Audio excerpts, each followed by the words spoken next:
Well, let's shift gears and talk a little bit about just lessons in leadership, and maybe a good place to start would be what leadership lessons have you learned along the way, and how have you personally evolved as leader over the past 30 years? Yeah, so this is a tough question because there's so many things I've learned, and I'm trying to find the ones that could be good to impart with this team. I think I'll tell you early on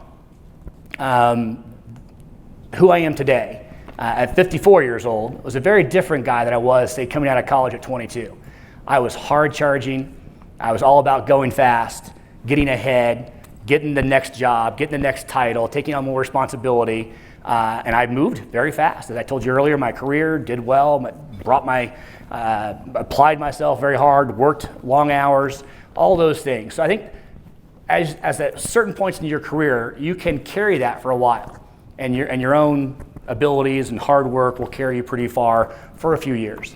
But what I've had to learn, and think that I would impart upon this team, and probably some of you already learned this lesson, is that if you want to go fast, you go alone. If you want to go far, you got to have a team. You got to bring that team with you. So I've had to learn that, and sounds so easy, but when your personality is a certain way, that's not necessarily easy. It's hard sometimes to slow down and to trust your teammates, to trust your peers.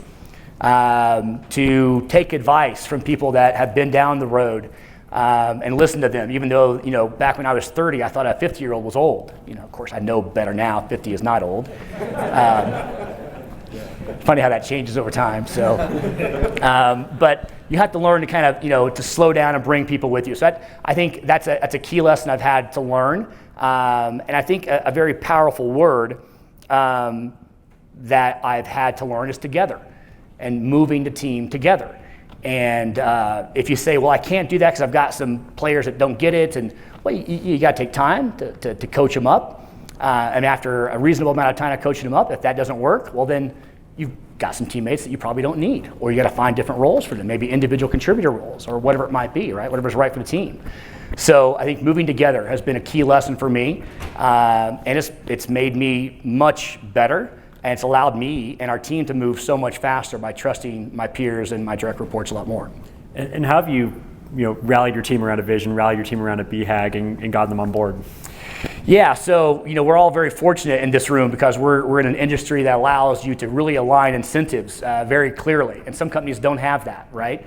And so one of the things I think is very important is really making sure you align your performance reviews and your incentives to the things that are important and that will drive value in your companies. And not every company does that very well. You would think, again, it'd be very common sense to do that, but some just don't. They have competing indices or targets or KPIs in a business. So in the role I'm in today, I'm able to set those targets, and I do that with my board, and I'm very transparent with my board, and with my team, we agree upon what our targets and goals are going to be. We set the budget, as I said earlier, and then we set those big, hairy, audacious goals as well, and we really drive for that second. That's the latter one. That's really our focus.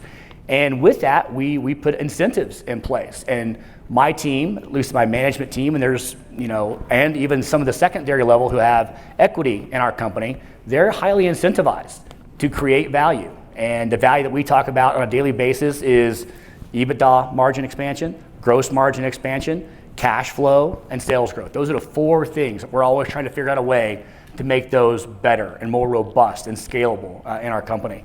So I think incentivizing the team the right way and keeping them highly involved in the objective setting process and how things work. I remember the first time I went through even a P&L statement. Again, you would think that everyone knows how to read a P&L statement or an income statement. Not everyone does. They don't understand the levers and the things that affect that, or a balance sheet. Why a balance sheet is so important. What do you worry about inventory for? We need inventory. Well, of course we do. We just don't need 12 months of it at any one time, right? So things like that, you have to go through that kind of process. So keeping them involved and making sure they understand the metrics are very important. Well, you touched on the P&L session just now, and the other session we started with was people and building a high-performance team. So how have you approached building a high-performance team and then getting the most out of that team?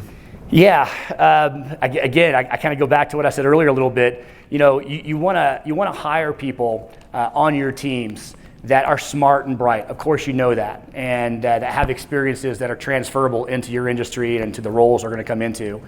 But I think I've learned as well is that you really want to hire strong work ethics and good attitude. You can teach people about your business. Most people can learn different things, different industries, different customers, different applications of things. They can learn that. But man, trying to teach people how to have a good attitude, good luck.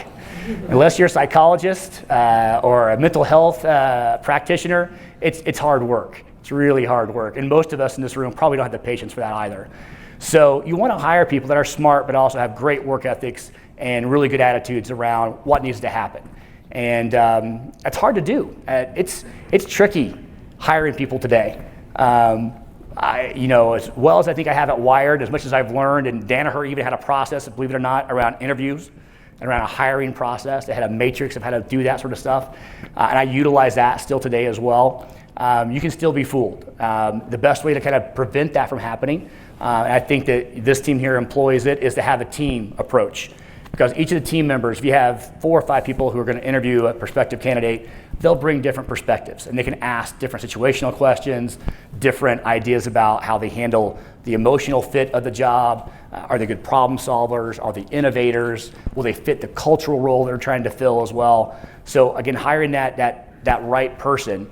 And once you do hire that person, it's not done, right? You got to develop and encourage and stretch that person as well, because people do, I think good people want to be stretched. They want to be given more responsibility and developed, whether it be through the work that they're doing or professional development, training, maybe getting their master's degree at some way. Things like that are always very important as well to keep them highly engaged. So those are things that we do that we think is successful, but we're continuing to evolve on that as well.